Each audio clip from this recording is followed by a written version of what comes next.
Niining panahon nga ang putling ebanghelyo gihagis sa mga hiwi nga pagtulunan.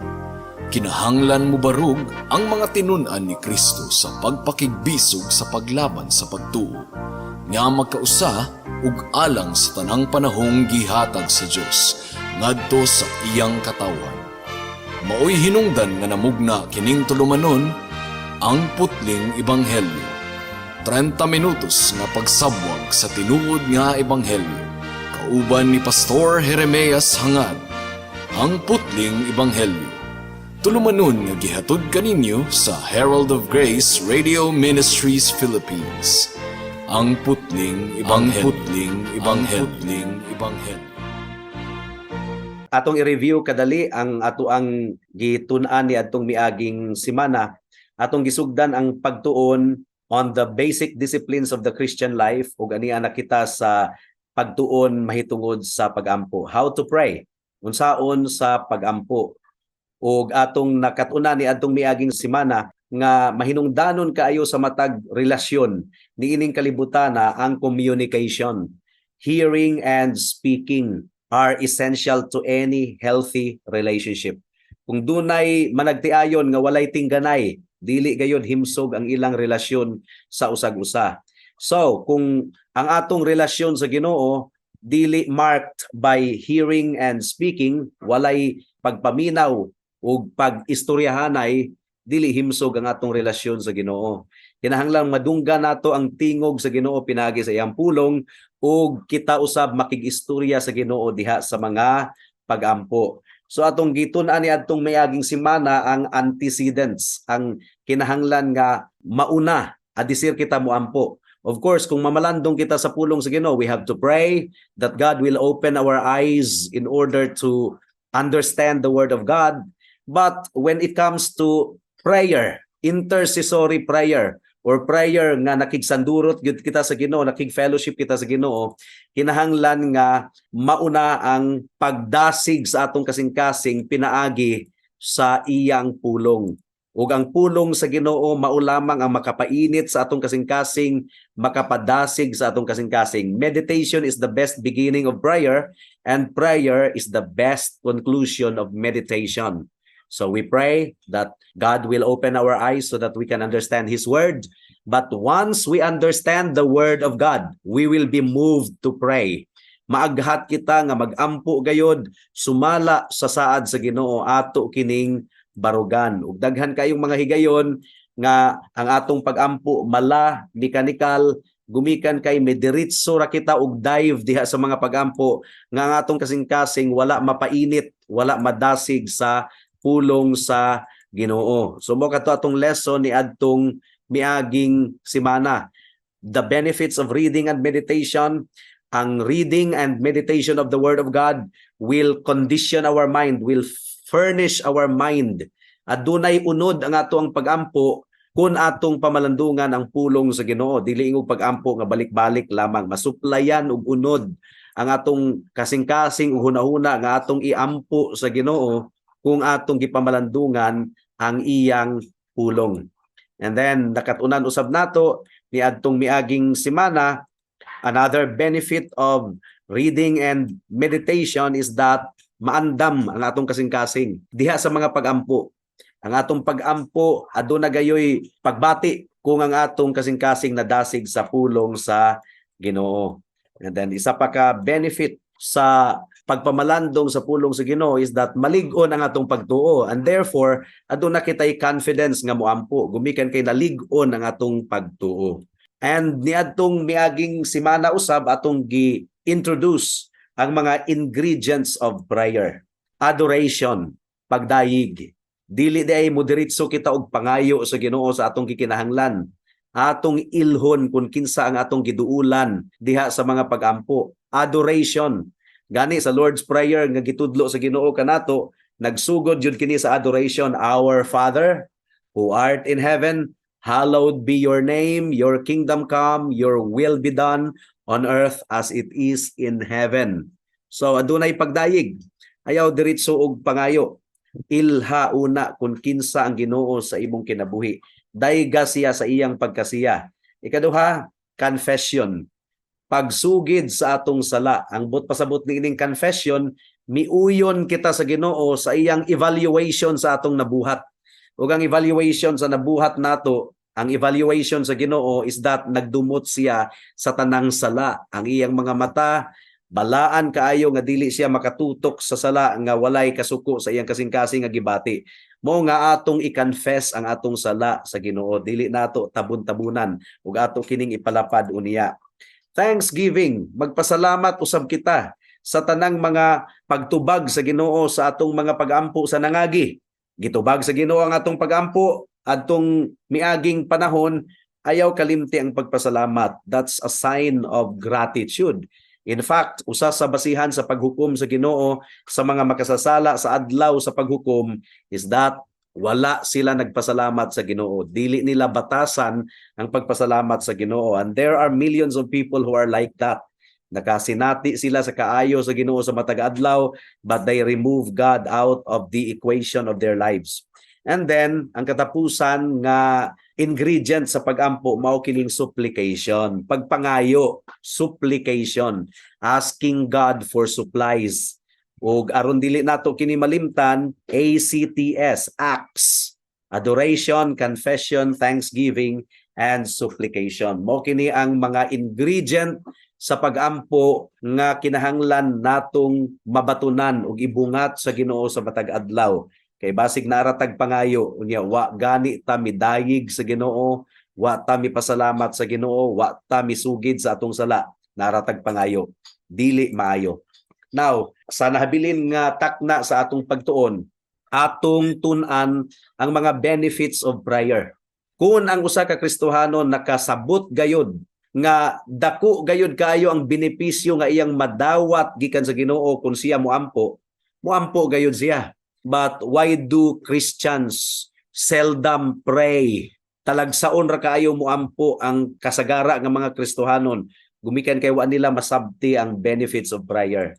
Now, ang pinakaunang benefits sa prayer or panalangin nga atong madawat kung kita magampo is strength, kabaskog, kusog, mga kaigsuunan. Ang pag-ampo mao ang nag-unang pamaagi nga ibubo sa Ginoo ang grasya niya sa atong mga kalag. Ang pag-ampo mao kana ang channel, mao kana ang tulay nga agian sa grasya sa Ginoo nga iyang ibubo kanato. Ang pag-ampo mura kana og sandayong. Ang sandayong, ang pipe, mga kaigsuunan, mo'y nag-connect sa balde ug sa tinubdan sa tubig. So dili makonect ang tinubdan sa tubig, ang source sa tubig ngadto sa balde kung walay sandayong, kung walay pipe, kung walay mga pag-ampo, mga kaigsuunan, walay makonect. Dili makonect ang tinubdan sa grasya sa Ginoo nga mudagayday sa atong kinabuhi. Hebrews chapter 4 verse 16. Ang giingon dinhi, mga kaigsuunan, mao nga muduol kita nga adunay kaisog sa trono sa grasya aron madawat nato ang kaluoy ug makaplagan ang grasya nga makatabang sa takna sa panginahanglanon. So unsa ang benefit sa prayer? Unsa ang benepisyo sa pagduol sa Ginoo? Nga adunay kaisog, meaning to say adunay boldness, pinaagi sa pag-ampo, madawat nato ang kaluoy ug makaplagan ang grasya nga makatabang sa takna sa panginahanglanon. So giordain gayud sa Ginoo ang prayer. Yes, God is the God of grace, God is the God of mercy, pero giordain sa Ginoo nga iyang ibubo ang grasya ug kaluoy kanato kun kita moampo. Ang pag-ampo mao ang gitakda sa Ginoo nga tulay or sandayong or pipe aron madawat nato ang grasya sa Ginoo gikan sa iyang tubod, mga kaigsuonan.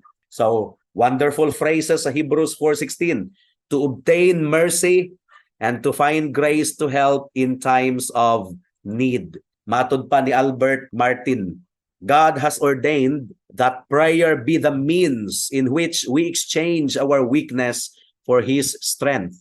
Gitakda kuno sa Ginoo nga ang pag-ampo mao ang pamaagi aron ang atong kahuyangon mapulihan og kusog gikan sa Dios. Mao kana ang giingon sa Psalm chapter 138 verse 3. Sa adlaw nga ako mitawag, gidungog mo ako, gidugangan mo ang kusog sa akong kalag. So you see, ang benepisyo sa prayer is that madugangan ang kusog sa atong kalag. Ang atong kahuyangon mapulihan og kusog gikan sa Ginoo. Mao nga ang pag-ampo sa tinuod lang mga kaigsuonan, mao kana ang pag-ila nato at tubangan sa Ginoo, pag-angko nato nga kita huyang gayod, nga kita weak. Mao kana ang pagsugid nga nanginahanglan kita sa kusog nga gikan sa Ginoo.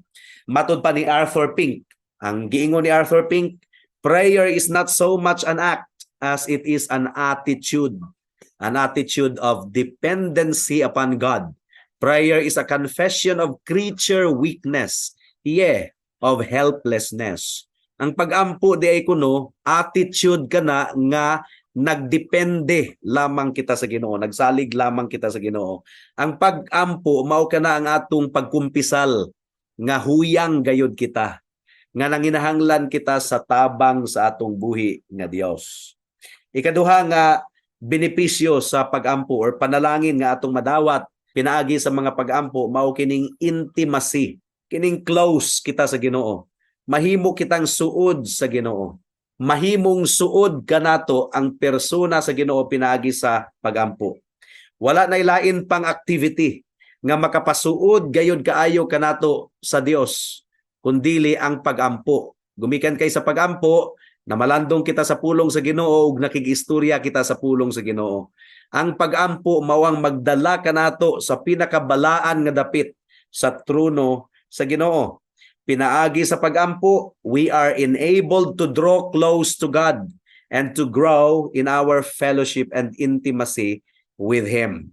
Matud pa ni Thomas Brooks, secret prayer is Jacob's ladder, where you have God in His fullness and holiness, descending down into the soul, and it is that ladder whereby the soul ascends to the highest pitch of communion with God.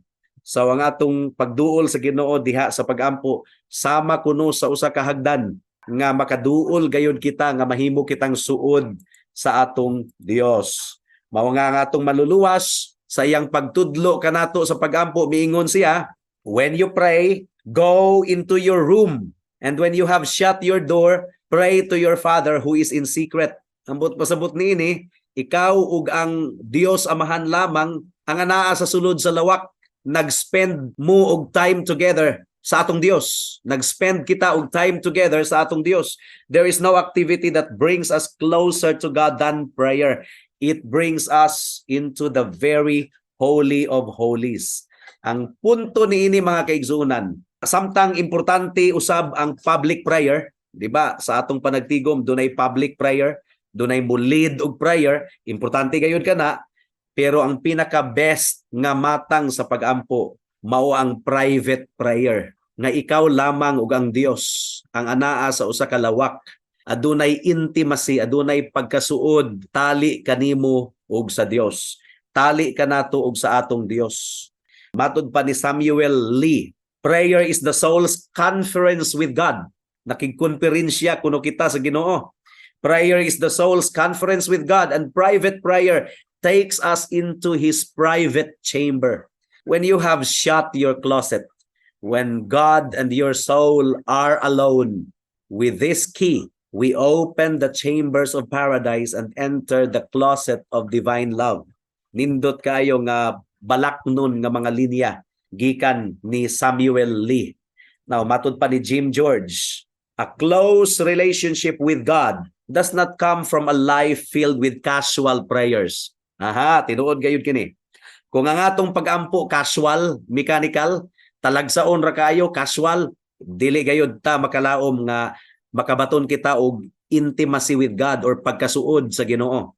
A close relationship with God does not come from a life filled with casual prayers offered up before meals. Kining casual prayer, adisir mo kaon og pamahaw paniudto panihapon. An intimate walk with God is not nurtured by rare utterances of prayer stated only in times of great need.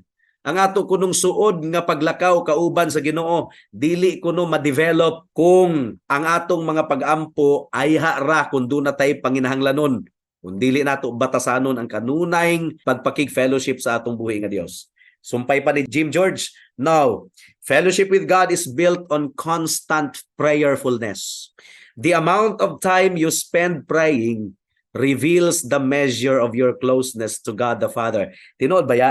Ang oras nga imong gigahin alang sa pagampo, mao kanay mag-reveal kung close ka ba sa Ginoo. Kaya kung dili ka close sa Ginoo, di man jud ka mo duol niya kanunay diha sa mga pagampo. So kung naka-develop na ikaw og intimacy with God, aw muduol usab ikaw kanunay sa Ginoo diha sa mga pagampo. The practice of continual prayer gives you the assurance that God is standing beside you, is with you through all of your days and through all of your difficulties. The more you pray, the better you will know God. Tinuod gayud kini. The more nga muampo kita, the better we will know God. Kaya nga no, gumikan kay diha sa mga pagampo, ato kining apilan og pagpamalandong sa pulong sa Ginoo. Di ba ang meditation, reading and meditation, mag-uban gayud kana sa atong mga pagampo, and we will get to know God better. Ikatulo nga benefit sa pagampo, benepisyo sa pagampo, mao kining influence mga kaigsuonan. Ang tendency sa daghang mga Kristohanon nga nakasabot gayud nga ang Ginoo soberano or labing labaw sa tanan, siya ang nagtakda sa tanang panghitabo dinhi sa kalibutan, walay aksidente. Kung nasabtan ka na sa mga Christians, ang tendency dili na lang sila moampo kay gitakda naman dai sa Ginoo ang tanang mga butang nga mahitabo. So nganong moampo pa man ko? Di ba moingon sila, kung ang Ginoo mo'y ga-arrange sa tanang mga butang, nganong sapayan pa man kung moampo? They have difficulty in understanding the potential influence of prayer. So unsa pa may gamit sa pagampo, kung ang Ginoo di ay ang nagtakda sa tanang mahitabo ni ining kalibutan, kung wala di ay aksidente, makapausab ba sa mga butang ang pagampo? The answer is a big yes. Yes, prayer changes things. Ang Ginoo muusab gayud sa mga butang kung ang mga katawhan niya moampo, kay iyang giordain ang mga pagampo ingon nga pamaagi aron usbon niya ang dagan sa atong kinabuhi. Ang bana nga gahi kaayo og ulo nga dili gayud muduol sa Ginoo, atong iampo ang bana. Moabot gayud ang panahon nga bag-uhon sa Ginoo ang bana, ang anak nga badlungon, ang silingan nga magbiay-biay sa pulong sa Ginoo. Just keep on praying for those people, and we will really witness in God's perfect time kung giunsa niya pag-usab ang dagan sa sitwasyon sa atong kinabuhi. Adunay clarification lang ta nga pagahimuon ha. Prayer does not change the purpose of God concerning His decree. Dili na magyud mausab ang katuyuan sa Ginoo sa iyang pagtakda pinaagi sa atong prayer. This is eternal and immutable. Dili na gyud kana mausab.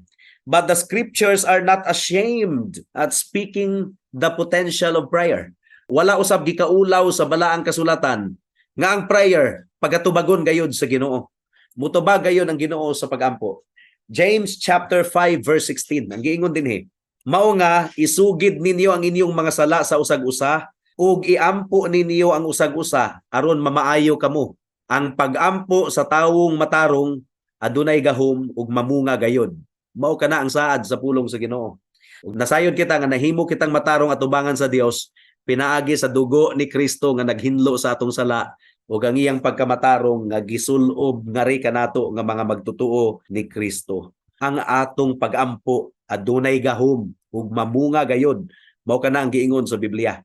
Now, sa nahabiling oras pa gayud sa atong pagtuon, atong tun-an karon ang mga babag sa pagampo. Nganong mababagan man ang atong pagampo? Una, generic hindrances. Mao kini ang mga general nga mga babag nga common sa matag usa kanato. Kining hectic schedule, demanding schedule, busy kayo ang atong schedule, mo kini mga generic hindrances. Ug doon na gayoy time nga grabe kayo ka busy ang atong schedule nga mapugnan ang atong pagampo. Well, doon na gayoy mga time nga ingon ana, pero dili kana nato himuong excuse nga dili na lang gyud ta moampo. Without a single exception, aduna kitay oras gayon nga moampo bisan pa sa kabisi sa atong schedule. First, an overly busy schedule or routine.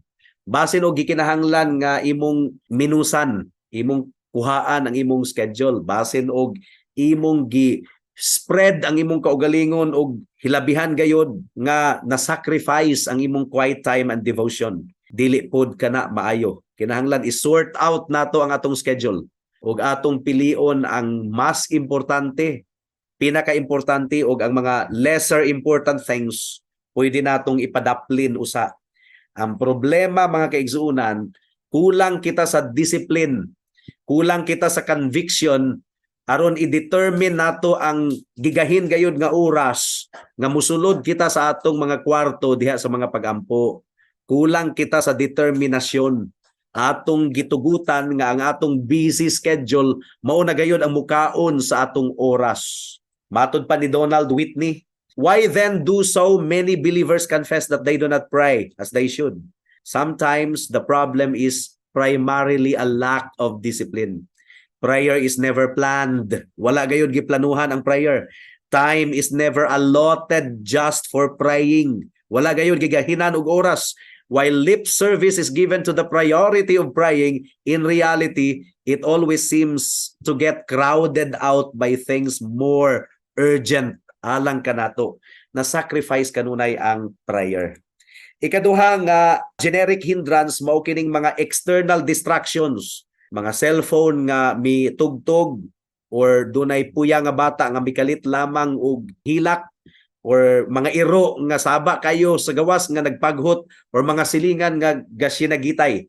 Mo kini mga external distraction mga kaigsunan. Well, pwede man natong pangitaag pamaagi nga dili makababag kining mga external distractions sa atong pagampo. So, generic hindrances. Ikaduha nga matang sa babag sa pagampo, mao kining satanic hindrance. Sa tinuod lang mga kaigsunan, mubabag gayud si Satanas ug ang iyang mga demonyo. Nasayod man gud si Satanas ug ang mga demonyo nga potensyal gayud kaayo ang prayer. Mamunga gayud, galamiton gayud kaayo ang pagampo. Nasayod si Satanas mao nga buhaton gayud niya ang kutob sa iyang mahimo nga mapugnan ang atong pagampo. Mao nga ayaw gayud pagpapugong higaala, ayaw gayud pagpapugong igsuon diha sa mga pagampo. Ang giingon sa Ephesians 6:12, tungod kay wala kita nakigsangka batok sa unod ug dugo, kundili batok sa mga pangulo, batok sa mga awtoridad, batok sa mga gahom sa kawanangan ibabaw niining kamulong nga kangitngit, batok sa tanang espiritual nga kusog sa dautan nga mga dapit sa kalangitan. So, dunay mga satanic and demonic forces nga nagpalibot kanato. Mao nga dili gayud nato itugot nga mababagan kita. Unsa man kining mga satanic and demonic forces, una, mga atheistic thoughts. Tamna ni Satanas og pagduda ang atong kasing-kasing una-una. I-question nato kung duna ba gayud Dios? Naminaw ba gayud ang Ginoo kung moampo ta? Mao kini ihunghong ni Satanas kanato, mao nga mababagan ang atong pagampo. Ikaduha, iakusar ni Satanas ang atong hunahuna, narakag ampo niya makasasala kang dako. Ay na pagampo oy, wa nay pulos. Mao kanay ihunghong ni Satanas sa atong hunahuna ug kasing-kasing tigpakaaron ingnon ka lang. Ayaw pamati ni ana higala, ayaw pamati ni ana igsuon. Paminawa ang giingon sa Biblia nga kung muduol kita sa Ginoo, dili niya kita isalikway. Ikatulo nga mga satanic hindrances nga ihunghong niya sa atong hunahuna o kasing-kasing is kining mga dautan nga hunahuna, mga laway nga hunahuna, mga sinful thoughts, makasasala nga hunahuna nga sa atong pagpamalandong sa Ginoo dunay kalit lamang nga musantop sa atong hunahuna nga dautan gayud kaayo, dili kita magpapilde. Colossians chapter 4 verse 2 nagaingon, padayon kamo sa pagampo ug pagbantay kamo nga adunay pagpasalamat. Magbantay kita. Ikatulong nga hindrance sa pagampo mao kining personal hindrances. Ang atong unod na gayud mismo maoy walay gana nga moampo. Ang atong unod walay gana nga moduol sa Ginoo. Ang giingon sa Galacia 5:17, kay ang mga tinguha sa unod batok man sa espiritu, ug ang mga tinguha sa espiritu batok usab sa unod. Tungod kay managkontra man kining duha, aron dili ninyo mabuhat ang mga butang nga buot ninyong buhaton. Nakita nato ang ikaduha nga personal hindrance kining sala nga wa nato nahinulsuli, babag usab kana sa pagampo. Mo kanay giingon sa 1 Peter chapter 3 verse 7. Ang giingon dinhi, kamu usab mga bana, magkinabuhi kamo uban sa inyong mga asawa diha sa pagkamasinabtunon, nga nagpasidungog sa babayi ingon nga mas huyang nga sudlanan, tungod kay manununod sila kauban ninyo sa grasya sa kinabuhi, aron dili mababagan ang inyong mga pagampo. Ang sala di ay nga wala hinulsuli, makababag kana sa pagampo. So, kung dunay mga problema nga moabot sa atong kinabuhi, kung naguol gayud kita, kung adunay kabugaton nga atong nasinatian, asa man ta modangop? Si Jesus sa Luke chapter 22 verse 44, ang description ni Lucas mahitungod ni Jesus, and being in agony, he prayed more earnestly. So si Jesus dito sa Garden of Gethsemane, he was really agonizing, but he prayed more earnestly. Example kana kanato, dunay dako kay tang problema o kabugaton, samot nga moampo gayud kita. And being in agony, he prayed more earnestly, and his sweat became like great drops of blood falling down to the ground. So, ang katapusang bahin sa atong pagampo, kining mga butang nga makatabang kanato nga mopadayon sa pagampo. Una, kinahanglan nga magpasensya kita, magpailob kita. One of the greatest problems nga atong atubangon diha sa mga pagampo is duna kitay tendency nga dili kapailob, dili kapaabot.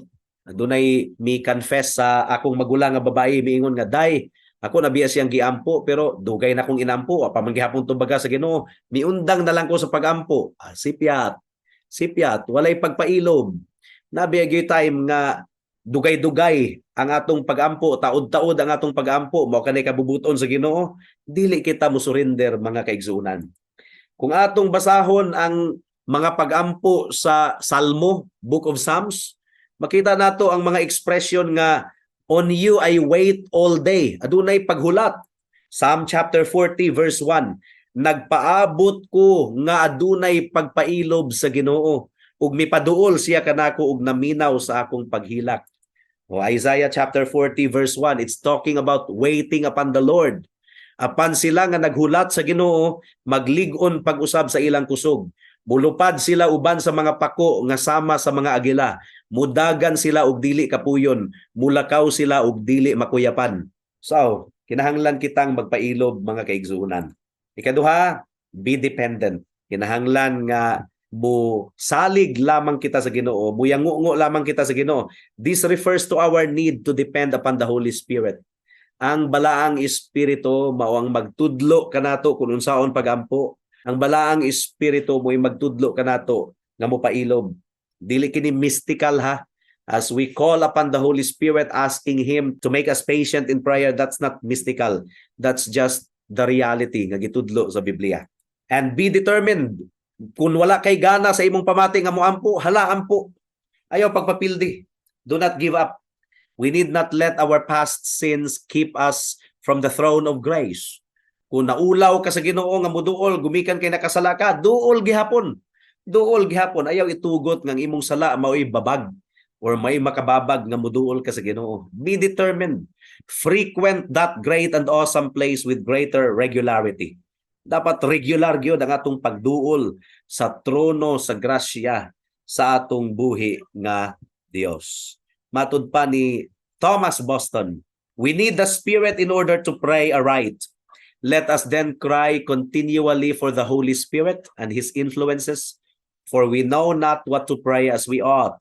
Let us look for His quickening influences to quicken our dead hearts and warm our frozen affections, that we may send up our hearts to God and wing our desires to heaven." So magsalig lamang kita sa balaang espiritu aron pukawon niya ang atong kasing-kasing nga natulog ug iyang painiton ang atong kasing-kasing nga bugnaw aron kita makaampo og tarong. We do not know how to pray as we ought. That's why we depend on the Holy Spirit alone. Alang sa mga kahigalaan nato nga wala pagyud kang Kristo. Mao kini hinungdan nganong dili ka mumuduol sa mga pagampo because you don't have a personal relationship with God. Kung wala mo'y personal relationship with God, asa man mo nalambigit kang Satanas. That is why naglikay-likay mo sa Ginoo. Now, kung nasabtan nimo ang imong problema higala, tawag sa Ginoo. Andam siya nga bag-uhon ang imong kasing-kasing. Andam siya nga bag-uhon ang dagan sa imong hunahuna. Hatagan kag bag-ong kinabuhi. Pasayloon ka sa imong tanang sala. Hugasan ikaw sa Ginoo.